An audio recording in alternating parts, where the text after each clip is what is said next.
Assalamualaikum warahmatullahi wabarakatuh. Saya Novi Nurlantia dari Prodi Manajemen Fakultas Ekonomi dan Bisnis dengan nomor NIM 01221089.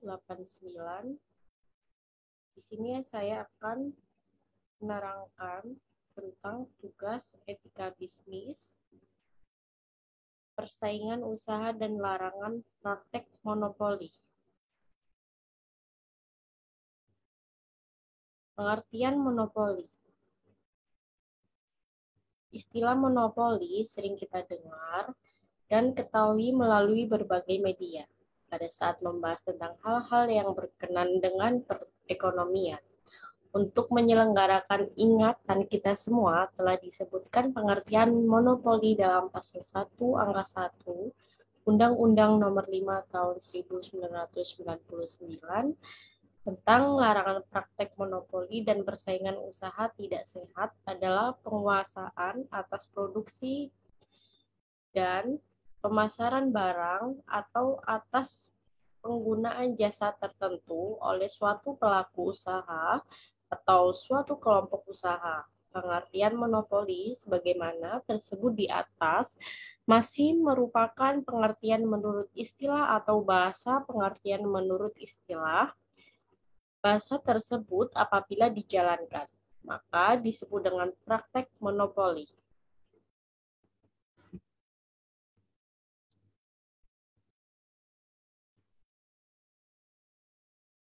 Apa itu praktek monopoli? Dalam ketentuan pasal 1 angka 2 Undang-Undang Nomor 5 Tahun 1999 tentang larangan praktek monopoli dan persaingan usaha tidak sehat juga disebut bahwa yang dimaksud dengan praktik monopoli adalah pemusatan kekuatan ekonomi oleh suatu atau lebih pelaku usaha yang mengakibatkan dikuasainya produksi atau pemasaran atas barang, jasa tertentu sehingga menimbulkan persaingan usaha tidak sehat dan dapat merugikan kepentingan umum.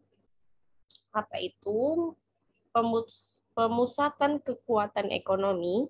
Praktek monopoli yang berarti pemusatan kekuatan ekonomi.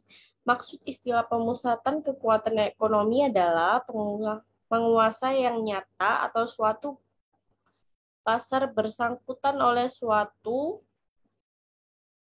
lebih pelaku usaha sehingga dapat menentukan harga barang dan pasar.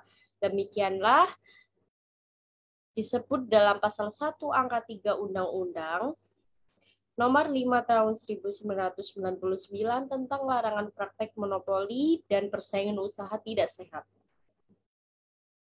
Dengan demikian, berarti monopoli menciptakan persaingan usaha yang tidak sehat, sehingga merugikan kepentingan masyarakat atau konsumen.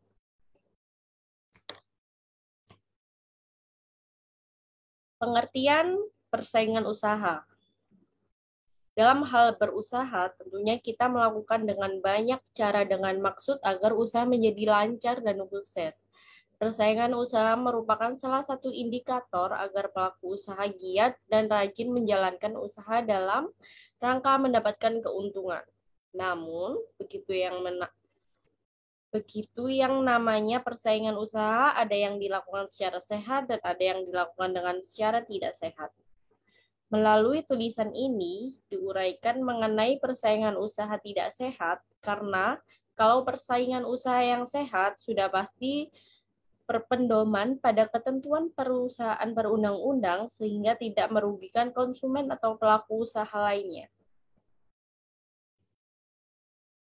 Selanjutnya, persaingan usaha tidak sehat adalah persaingan antara pelaku usaha dalam menjalankan kegiatan produksi atau pemasaran barang, jasa yang dilakukan dengan cara tidak jujur, melawan hukum atau menghambat persaingan usaha pasal 1 angka 6 Undang-Undang Nomor 5 Tahun 1999.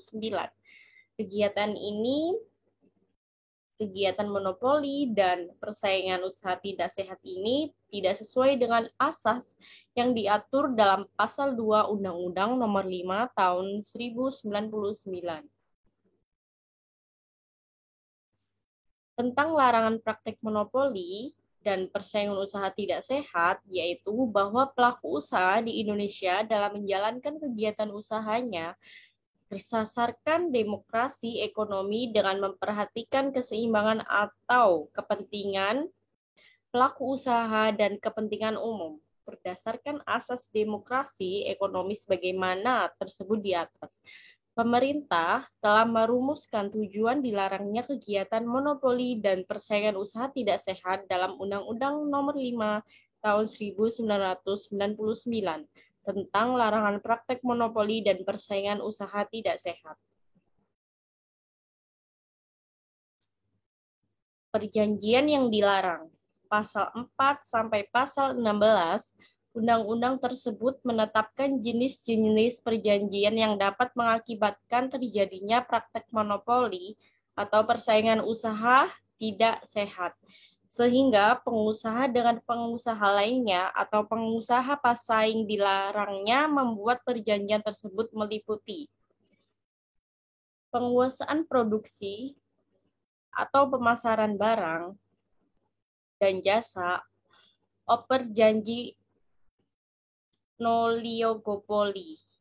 Nomor 2, penetapan harga atau mutu suatu barang dan jasa yang harus dibayar oleh konsumen atau pelanggan pada dasar bersangkutan yang sama menetapkan harga diskriminatif terhadap barang atau jasa yang sama untuk pembeli yang berbeda penetapannya harga diubah harga pasar dan larangan menjual kebalikan barang atau jasa yang dibeli dengan harga yang lebih rendah daripada harga yang telah diperjanjikan opera janjinya penetap harganya.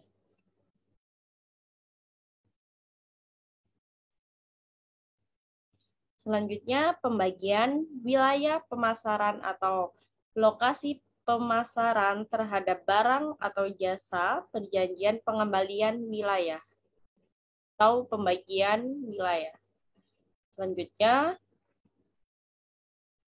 penghalangan untuk melakukan usaha yang sama baik untuk tujuan pasar dalam negeri maupun luar negeri. Penolakan penjualan setiap barang atau jasa, oper janji pembikotan. Selanjutnya, pengaturan produksi atau pemasaran suatu barang dan jasa untuk mempengaruhi harga oper janji karakter. Selanjutnya, pembentukan gabungan perusahaan atau perseorangan yang lebih besar dengan tetap menjaga atau mempertahankan kelangsungan hidup masing-masing perusahaan atau perseorangan anggotanya yang bertujuan untuk mengontrol produksi atau pemasaran barang dan jasa oper janji terusut.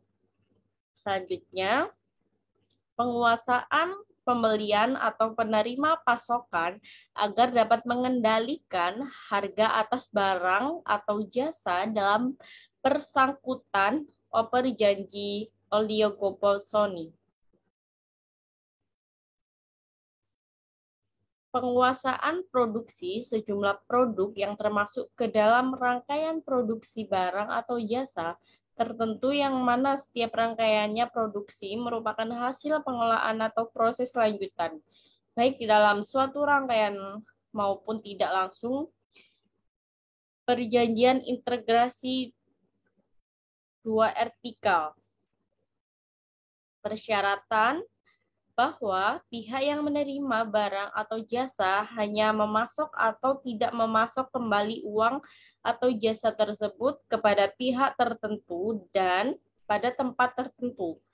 Persyaratan bahan pihak yang menerima barang atau jasa hanya akan memasok kembali barang atau jasa tersebut kepada pihak tertentu atau pada tempat tertentu. Persyaratan barang atau jasa tertentu harus bersedia membeli barang atau jasa lain dari pemasok. Penentuan barang potong harga tertentu dengan bersyarat harus bersedia membeli barang atau jasa dari pemasok atau tidak akan membeli barang atau jasa sejenis dari pesaing pemasok perjanjian tertutup. Dan yang terakhir, perjanjian dengan pihak luar negeri yang memuat ketentuan yang mengakibatkan terjadinya monopoli dan persaingan usaha tidak sehat, perjanjian dengan pihak luar negeri. Adapun kegiatan yang dilarang. Kegiatan-kegiatan tertentu yang dapat mengakibatkan terjadinya praktek monopoli dan persaingan usaha tidak sehat juga dilarang undang-undang tersebut, meliputi penguasaan atas produksi dan pemasaran barang atau jasa kegiatan monopoli. Yang kedua, penerimaan pasokan atau menjadi pembeli tunggal atas barang atau jasa dalam pasar bersangkutan kegiatan monopoli. Penolakan atau penghalang penguasa tertentu untuk kegiatan yang sama pada pasar yang bersangkutan. Penghalang konsumen atau pelanggan pelaku usaha dengan usaha pesaing, pembatasan peredaran atau penjualan barang atau jasa pada pasar yang bersangkutan. Praktek monopoli terdapat perang usaha tertentu, jual rugi atau penetapan harga yang sangat rendah untuk menyingkirkan atau mematikan usaha pesaing di pasar yang bersangkutan. Dan kecurangan dalam menetapkan biaya produksi, biaya lainnya yang menjadi bagian dari komponen harga, berdagang, atau jasa kegiatan pengusaha pasar.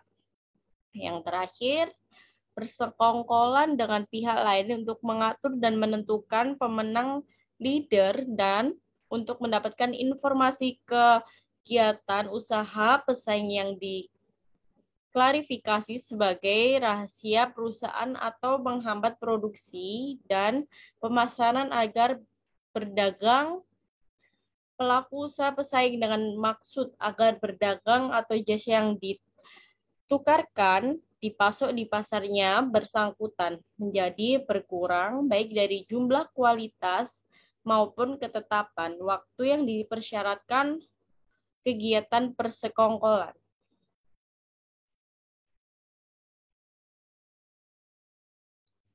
Tujuan dilarangnya kegiatan monopoli dan persaingan usaha tidak sehat.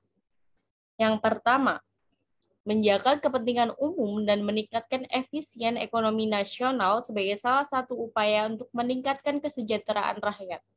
Yang kedua, mewujudkan iklim usaha konduktif melalui peraturan persaingan usaha yang sehat sehingga menjamin adanya kepastian kesempatan usaha yang sebagai pelaku usaha besar, pelaku usaha menengah, dan pelaku usaha kecil. Yang ketiga, mencegah praktik monopoli atau persaingan usaha yang tidak sehat yang menimbulkan oleh pelaku usaha. Yang keempat, terciptanya efisien dan efektivitas dalam kegiatan usaha. Untuk mencapai tujuan tersebut, kemudian pemerintah mengatur lebih lanjut tentang perjanjian yang dilarang, kegiatan yang dilarang sampai ke pembentukan komisi pengawas persaingan usaha. Mengenai kelanjutan dari uraian tersebut di atas berkenan dengan perjanjian yang dilarang oleh pelaku usaha. Kegiatan yang dilarang bagi pelaku usaha dan kelanjutan hal lainnya diuraikan dalam pokok bahasa tersendiri.